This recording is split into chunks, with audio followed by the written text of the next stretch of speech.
January, everybody is Canvas. In January, when you come back from Christmas break, everything will be Canvas. There won't be any classes left on Blackboard. They'll all be gone. I don't know. We'll see. It's definitely different. So here we are in the college algebra. Go to the MyMathLab Access. Click on that to get the MyMathLab. Now remember, the last test was up through 2.5. Okay, so here I'm going to click the MyLab and Conquer or Mastering Course Home. And we go to that page, hopefully. Now, here's where things get kind of cool. Chapter contents. Maybe. There we go. For each section, for example, section 2.1, it has an intro, the concepts, putting it together, which is some intro stuff. Okay, or I'm sorry, this is the homework type stuff. But what I also want you to notice here in chapter 2, see it, it says homework or chapter summary and review. The neat thing is, this is not just there for chapter 2, but if we do chapter 3, which is, I think, where your folks' test starts, okay, there is a summary and a review for chapter 3. You see it there? And if you click on that, really, yeah. Okay, this is a good place to go to get things together for studying for the test. It has a bunch of problems and things that are a whole overview of the whole chapter. Okay, yeah, that's one of the things that it's easier to spot in a book, because as you're thumbing through trying to find pages, you'll find things. On these e-texts, unless you know it's there, you'll never see it. Okay, but what happens is, down toward the bottom of the page, you can see where it says summary. So there's some explanation there. Okay.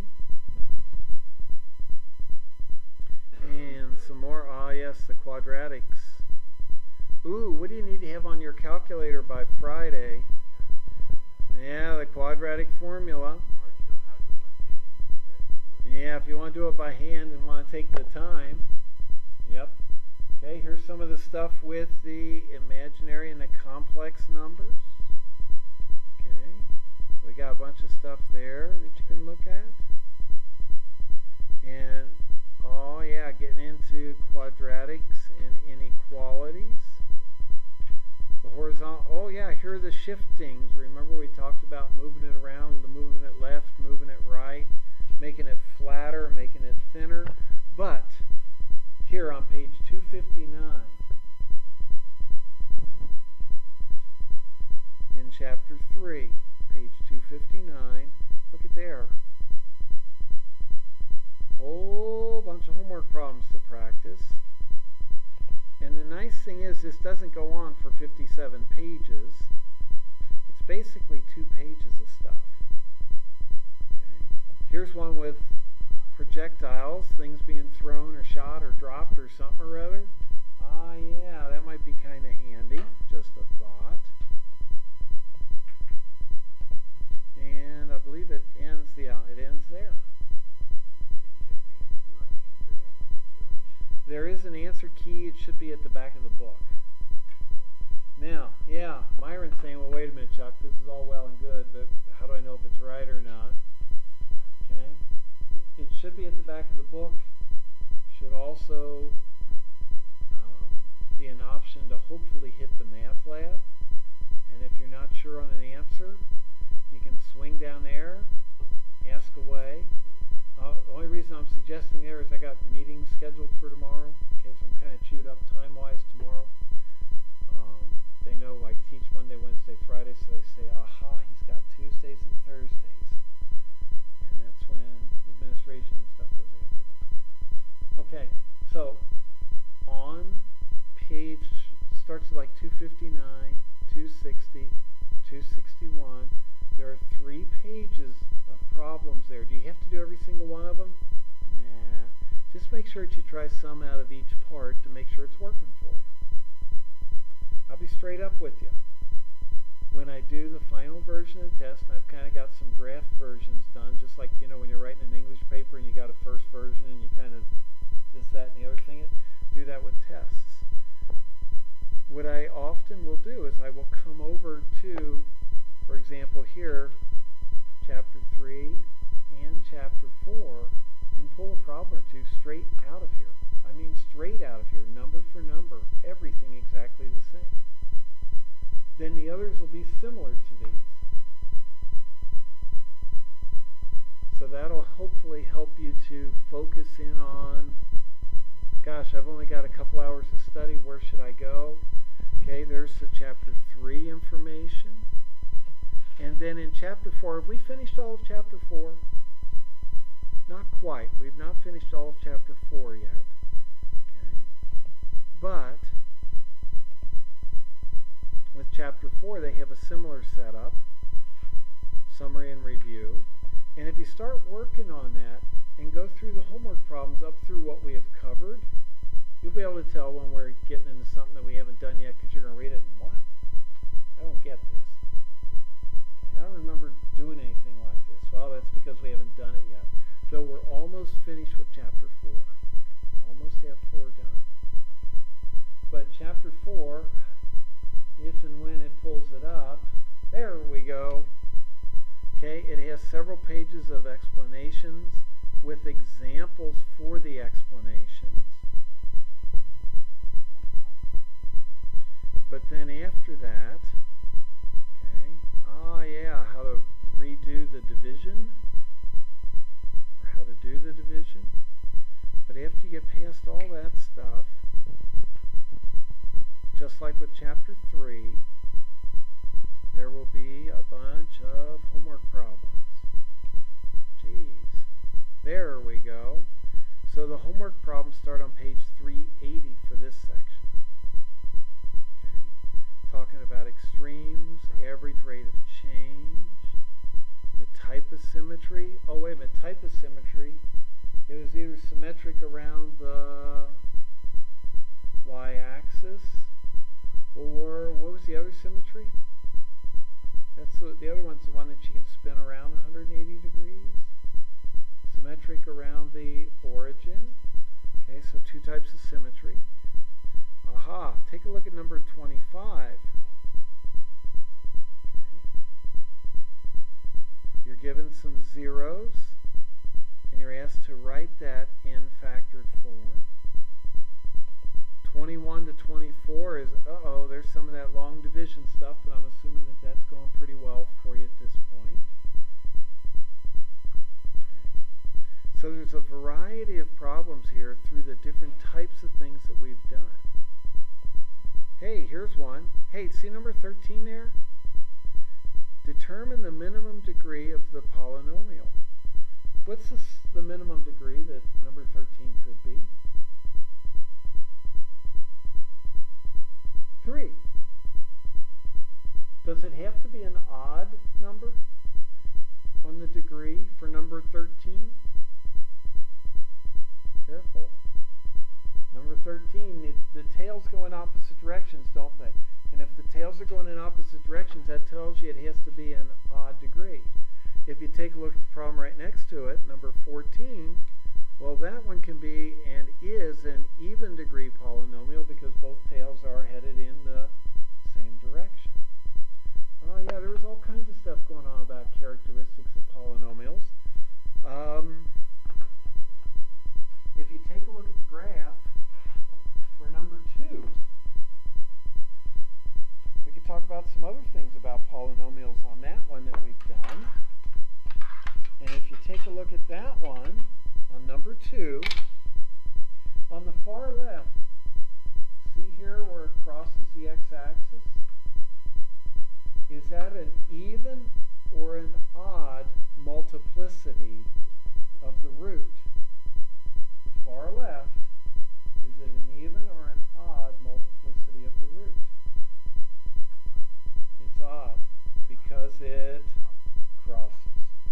Moving over to the next one, see where it comes up, touches and goes back down, even or odd? Even.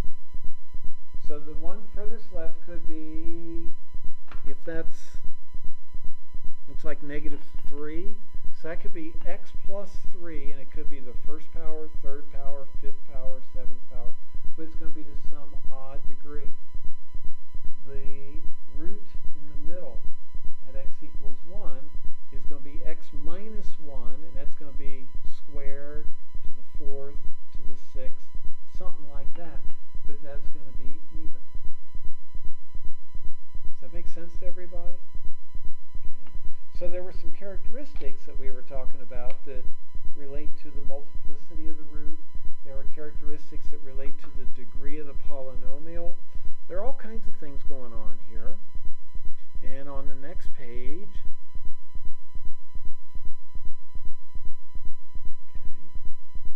we had done, I'm looking at the left-hand column, where we're talking about polynomials. We had done that.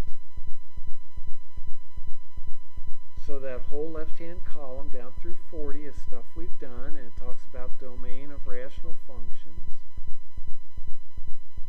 And we had gotten over to about number 42. If you want to take a look at up through about 50, what's going to wind up happening somewhere is you're going to have to graph some type of a rational function. And we'll take a look at another one or two of those today, just to make sure that's working for you. Okay? But up through about number 47, 48 in section 4 will be adequate on that summary. Yes, ma'am? Okay, so I'm looking at Blackboard right now. Does the notes for this chapter that we're about to take the test on, let's start on October 7th? You know? I'm not sure. Let's see if we can figure this out. So I'm trying to find the exact, sections. Okay. Either the 7th or the 16th, and there's not a gap in between the 7th and 16th. Here, let's see if I've got a copy of the test here. Let's see the day the test was given on.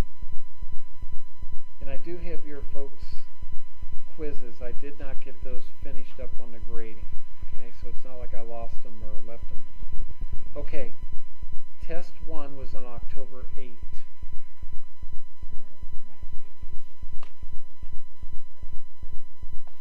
And I think we had started. But there isn't, there's not a section for notes between the 7th and the 16th. It just jumps from October 7th notes and movies to October 16th notes and movies. Okay. Online. Okay. And 4, 7, 16. You know, you're right on this. It just goes straight from the 7th to the 16th. Okay, the 7th. Let's see if the 7th is 3.1. Yep, spot on, as always. Okay, so the 7th of October is where section 3.1, and it was even, it looks like it was probably even going a little bit before that, because this does not look like the initial introduction to the 3.1.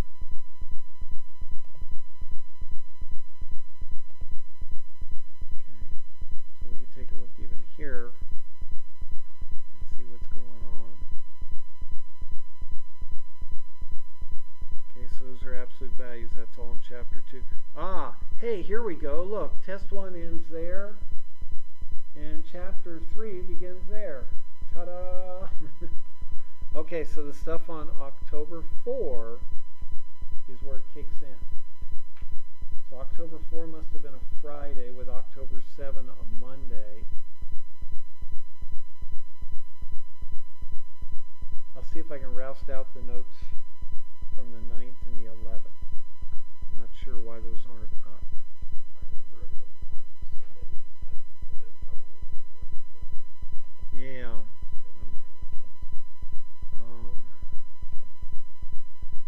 I'm going to look around. See what's in here.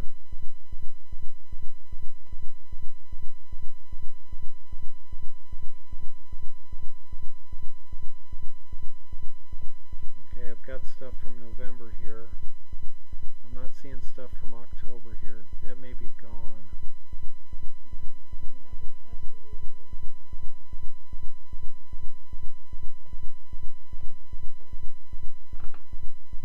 Ah. right, because of the reading days. Okay, thank you. Okay, so Samantha's kind of filling things in, and that would make sense because if you look at the one set of notes, it starts 3-1, then it continues 3-1, and then boom, there was the test, and we had that reading day. That's right, you folks took the test on the Wednesday right before reading day, didn't you? If I recall correctly. So that's why the Wednesday and the Friday aren't there. And then if you go to the 14th, which would be the next Monday, you should pick up with the notes again.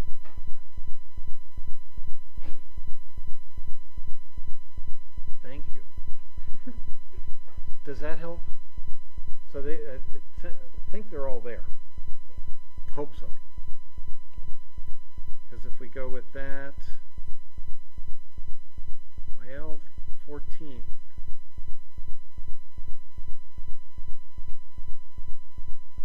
But we have slides 3, 2, 3, 3, 3, 4. Yeah, then into chapter 4, a whole bunch of chapter 4 stuff. Yeah. Okay. So I think things are in pretty good shape. If there's anything missing from October, it doesn't look like I have it at this point. Okay. But on the electronic text, there are some nice review problems there at the end to take a run at. Okay, hopefully that makes some sense. Hopefully there's something there that'll be of help to you. We were working in section 4.6. And in 4.6 we had been looking at how do you find the asymptotes, whether they be vertical, horizontal. What was that third type of asymptote that we were talking about? You can have asymptotes that are vertical, you can get asymptotes that are horizontal, and then you can get asymptotes that are at a slant. Okay? If we take a look at these 3 examples here, and we had worked on these. Okay, so I'm just going to do these very briefly because we had already looked at these. I want to move on and get past them. But on this one, you do have a vertical asymptote.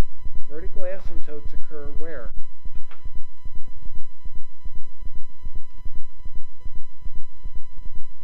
Aren't those where the denominator is 0? Okay, vertical asymptotes are where the function is undefined. This equals 0 when x is a -1. Does that sound familiar? The horizontal asymptotes are when we're looking at the idea of going way out left or way out right. We're doing the limit as x goes to infinity or as x goes to -infinity.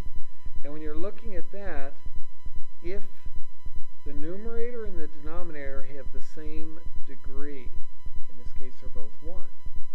If they have the same degree, you get the horizontal asymptote by taking the leading coefficient from the numerator and the denominator, and that's going to give us y is equal to 6/3, and that simplifies to give you 2.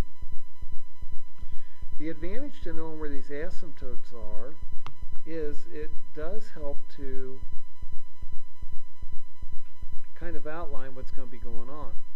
At x equals -1, we have a vertical asymptote, so you can kind of stretch out some stuff there. At y equals 2, you can run another line there. And what that then does is it creates 4 different little pasture areas, and it's just a matter of figuring out which of the 4 pasture areas the function graphs in.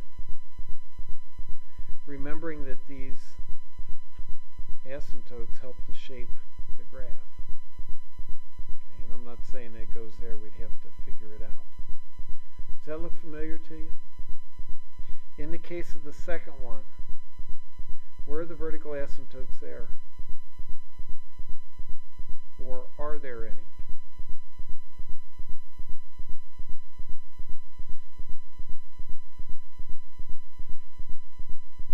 Let's see, you want the denominator equal to 0, so that means you want to factor the x squared minus 4.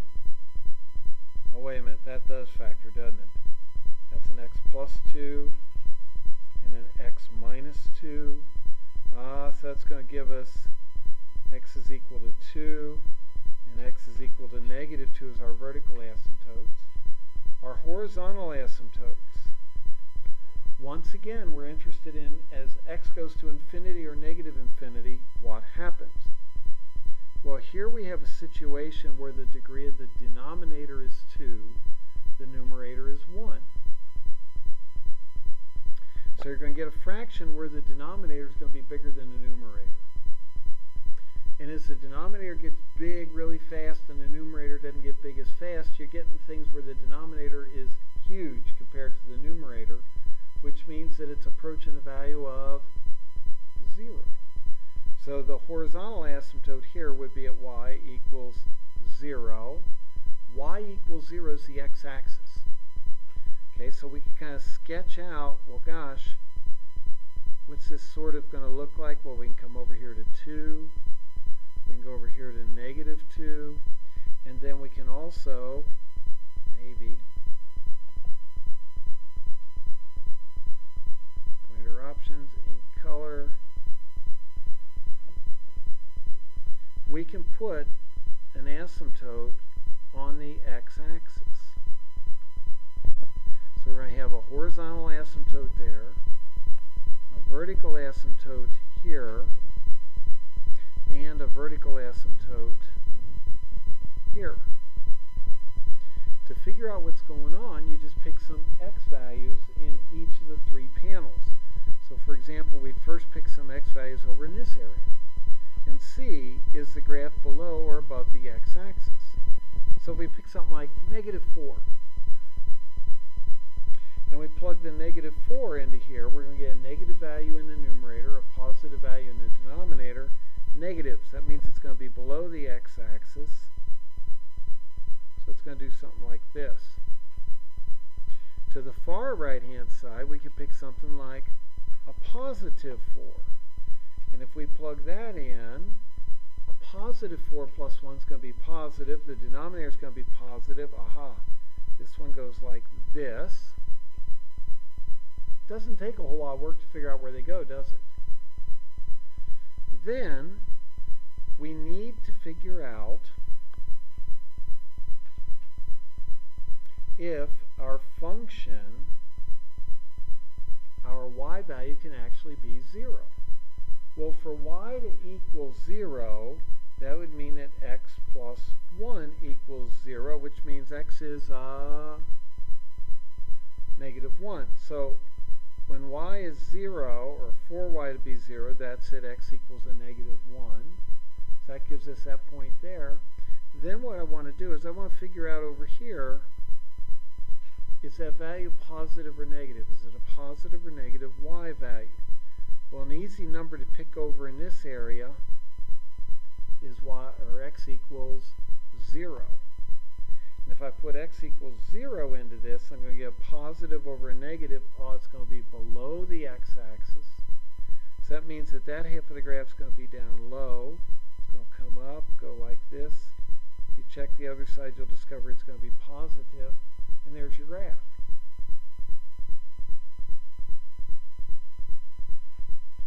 Does that make sense?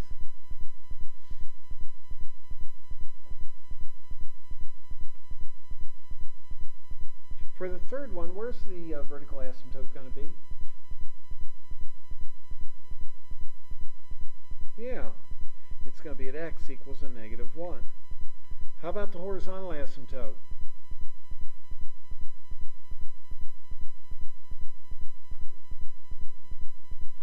It's going to be the limit as x goes to infinity, as x is going to infinity.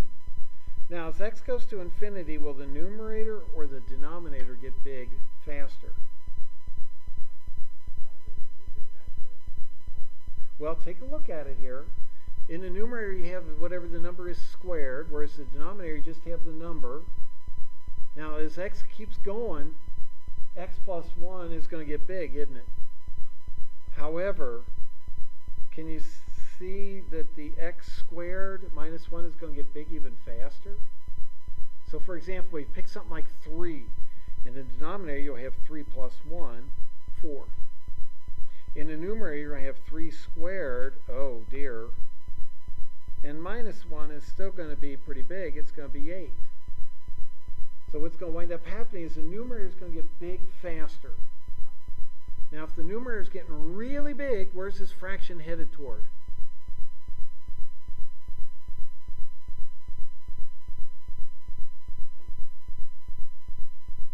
So the numerator is getting bigger, faster. Isn't it headed to infinity? Ah, okay. So in this case, the horizontal asymptote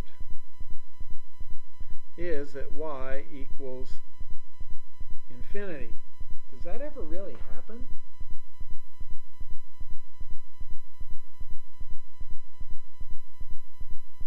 Cowboy in Toy Story said to infinity and beyond. Can you really get beyond infinity? Please? That was the Space Ranger. That was, okay, you're right, it was the Space Ranger. Thank you. Whew, haven't seen it. Very important. Yeah. I need to get that stuff right. I gotta go home and watch Toy Story again and get it right. Okay? Yeah, the Space Ranger was the one doing Infinity and Beyond. That's right, he flew around the bedroom and stuff too. Yeah. Okay. So what's going to wind up happening is, in reality, unless you're a Space Ranger in a movie, you can't get to infinity. So there is no horizontal asymptote. This just has a vertical asymptote, and that's it. And from there, you would need to figure out what the rest of it looks like. Now, there's something kind of strange going on with this last one as well. I'm going to forward through. On this last one, the x squared minus 1 factors, doesn't it?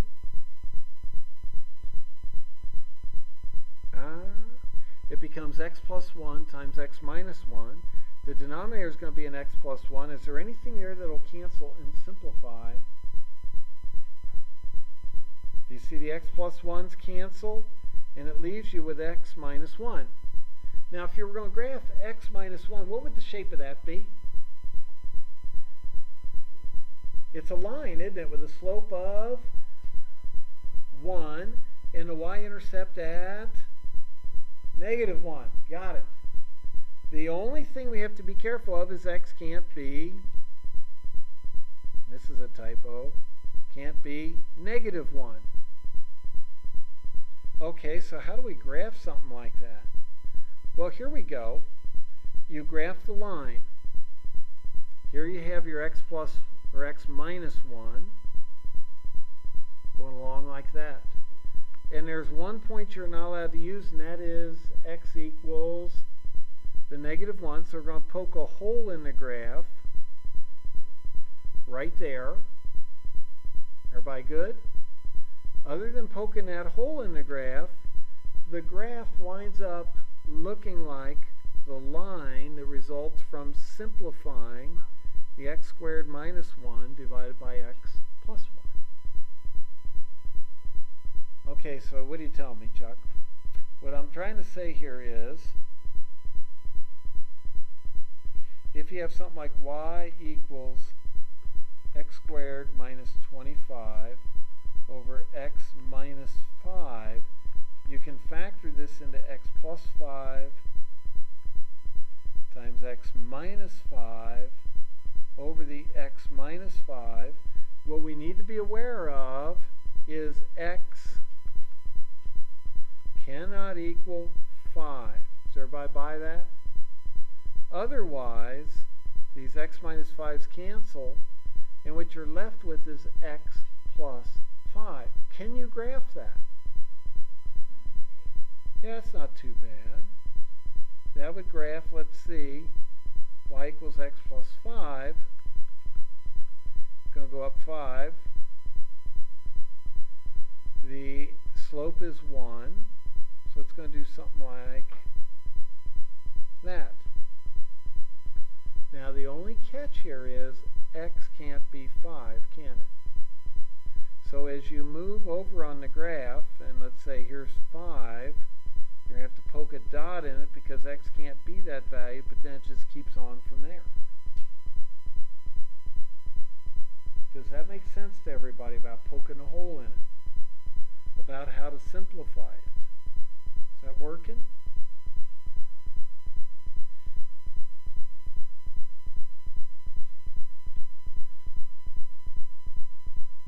Okay, so we've got our vertical and our horizontal asymptotes.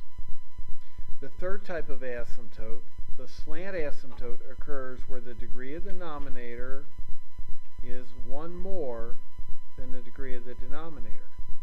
So if we had something like y equals 3x to the 6th minus 5x to the 4th plus 11x minus 1 over, I don't know, 2x to the 5th minus 4x to the 4th minus 4x cubed plus 5x squared plus 11. In this particular case, the numerator is a degree 6, the denominator is a degree 5. If the numerator is exactly one more than the denominator, it has to be exactly one more, you have a slant asymptote. And the way that you figure out what that asymptote is by taking your function and actually doing the long division. So we would do the x minus 1 into the x squared plus 0x plus 2. Why did I put the 0x in? It wasn't in the problem originally.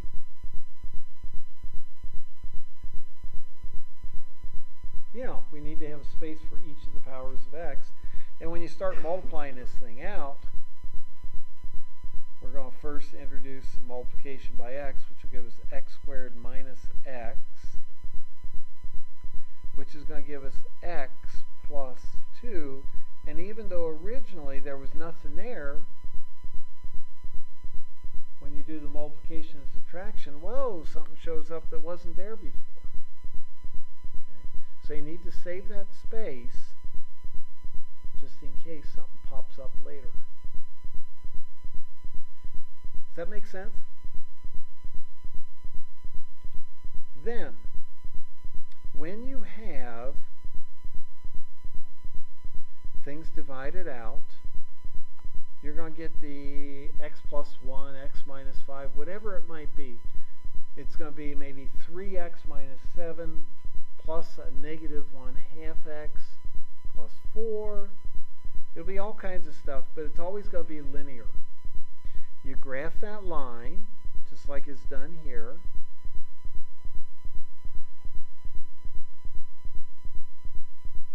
After you have that graphed, you can then also go back to the original function and ask yourself, does this have any vertical asymptotes? Well, does this have any vertical asymptotes? It does, at x equals 1. And if you take a look, oh look, there's a vertical asymptote right there at x equals 1. So it does have a vertical asymptote. Does this have a horizontal asymptote? Not if it has a slant asymptote. Okay. The horizontal asymptote would mean that the highest degree in the numerator and the highest degree in the denominator are a tie, wouldn't it? They're the same. We have x squared over x. Okay, it's not going to be a horizontal asymptote, but it will allow for a slant asymptote because it's 1 degree larger in the numerator than it is in the denominator. Is that making sense for everybody? Okay. How do you go about graphing stuff like 1 over x? Anyway, well, we can do some simple transformations to get things to work out the way we would like them to. What we first need to do is understand, what does this graph to look like? Y equals 1 over x has a graph that looks like this.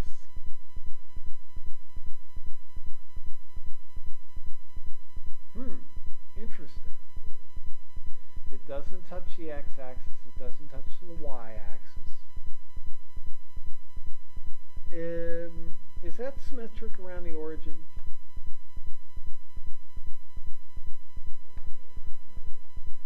What do you think? Symmetric around the origin or not? Okay, if you spun it around 180 degrees, do you see that the graph would line up on itself again? So this one is symmetric around the origin. Not always guaranteed to be that, but in this case it worked. Okay. We could fancy this up a little bit by doing a table of values, but basically it's going to give you the same graph as we had before. Okay, so suppose we change this function up just a little bit. Let's say instead of 1 over x, it's, 1 over x squared. Ooh, that's going to be bad. Actually, it's not bad at all. 1 over x is that first deal. 1 over x squared is going to keep anything from being negative that comes out, isn't it? Everything that comes out will be positive. That means all the y values are going to be positive. And what you're going to wind up with is a function that looks kind of like the opening of a volcano. Like that.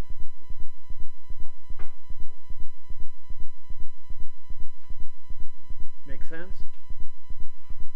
Okay, so let's go after this other graph here. We've tinkered around some with these transformations. We can start out with y equals 1 over x squared, and we just talked about what that looks like. Looks kind of like a volcano. It's symmetric around the origin. It looks kind of like that.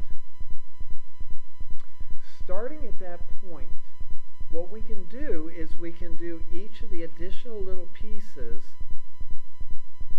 that distinguishes 1 over x squared from negative 1 over x plus 2 squared. The first thing is, in this g of x, you have the x plus 2. So that means this thing's going to equal 0 in the denominator, not at 0. But where's this going to equal 0 in the denominator?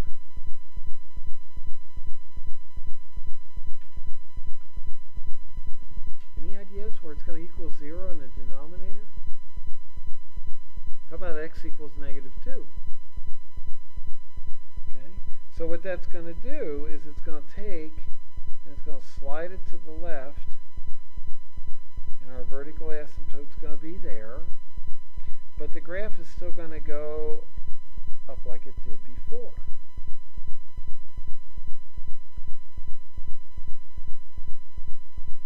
Like that.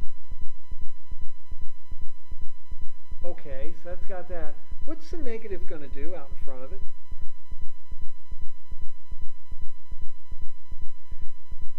It's going to flip it.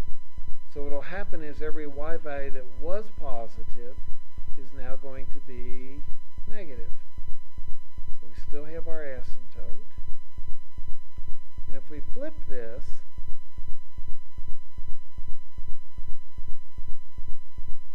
it's going to look more like that. Does that make sense on how to slide this around a little bit? Okay. So there's an example of it with the 1 over x squared. Uh-oh, what would you do with this one? Go get them. See what you can do with this one.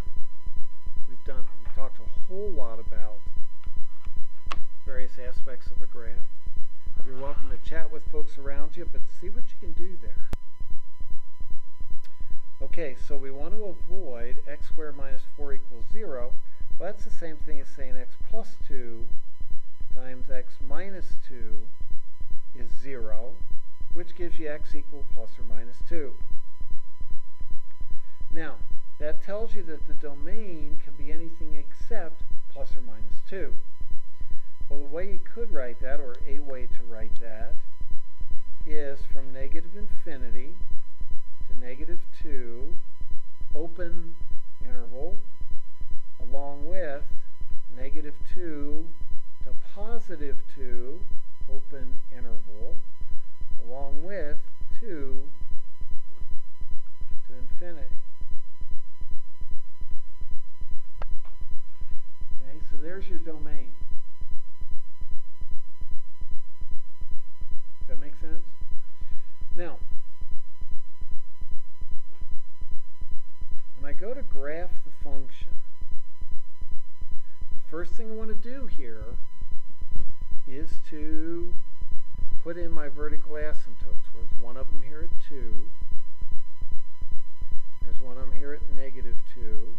And these are the vertical asymptotes. I'm going to go ahead and put those in like that and that. Does that make sense to everybody? Now the question coming up next is there a horizontal asymptote? And the answer sure is. Yeah. See that both the numerator and denominator are degree 2. So you grab the lead coefficients, and it's going to be at y equals 2.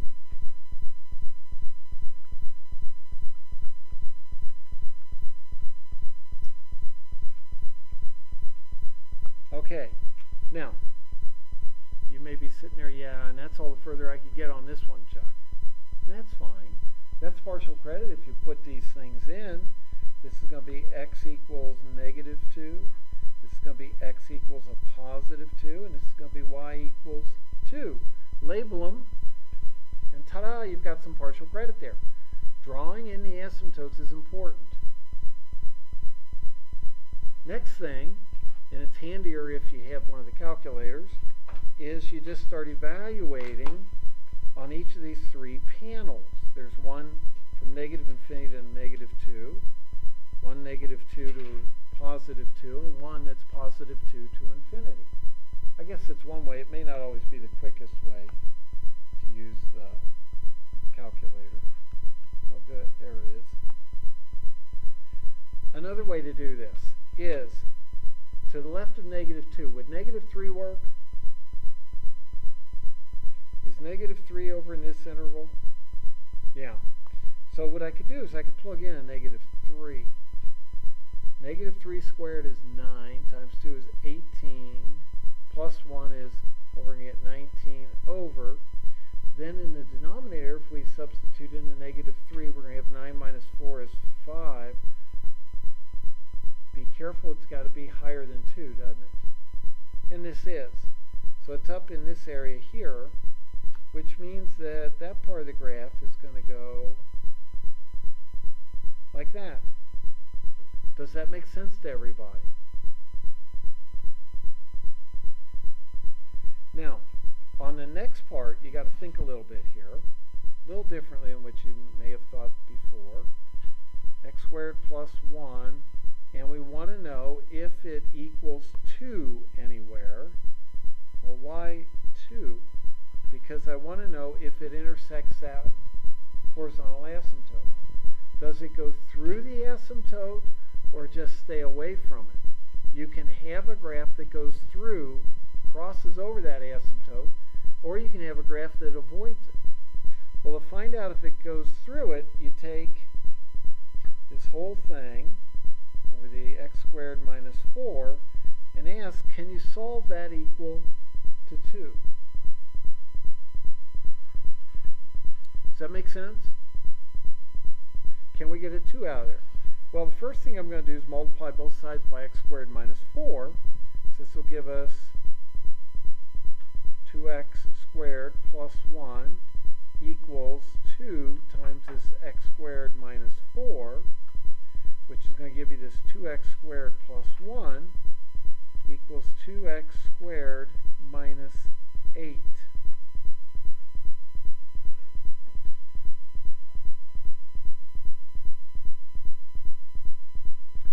Hey, if we subtract off the 2x squared from the left side, what happens?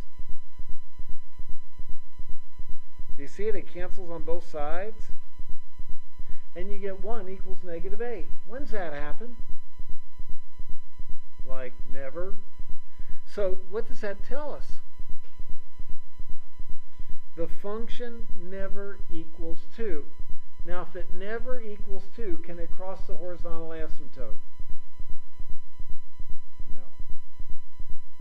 to cross, it would have to equal 2 at some point. So it could step on that asymptote and then keep going. But because it never equals 2, it doesn't cross it. Okay, so all we need to do is figure out, is it above it or below it?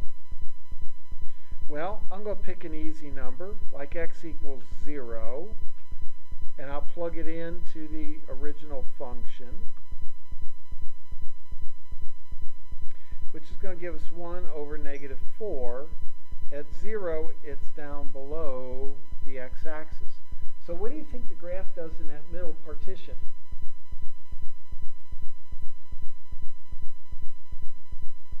Well, it's going to run along the asymptotes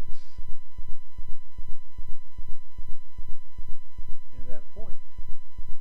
So it's going to wind up being a maximum point, isn't it? Local maximum, but a maximum. Hey, what's going to happen to the right of 2?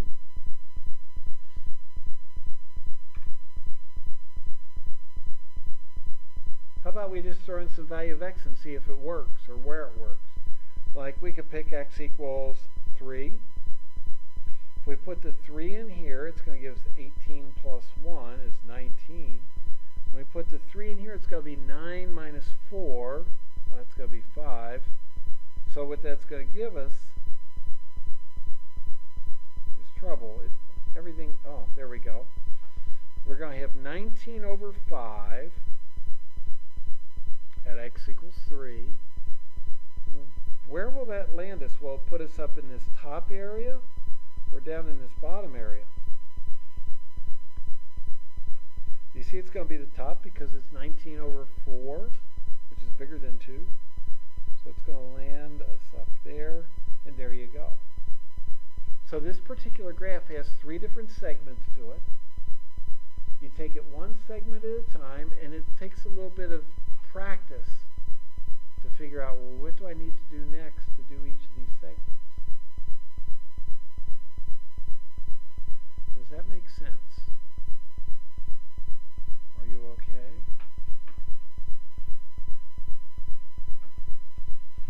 Okay, so we got that done. Another way to do this stuff, is on the calculator if you have a calculator. Okay, you can graph it, and notice here they put it in dot mode. If this was not in dot mode, okay, the graph would come up, spike down, come back up, spike down, and come back up. Without it being in dot mode, you see what it winds up looking like? And you need to recognize that those spiky points are locations where it's trying to draw an asymptote. So you got to learn what an asymptote looks like on one of the graphs. It doesn't always come out being real nice and neat. Are you good? Does it make sense what to study for Friday? Everybody's okay?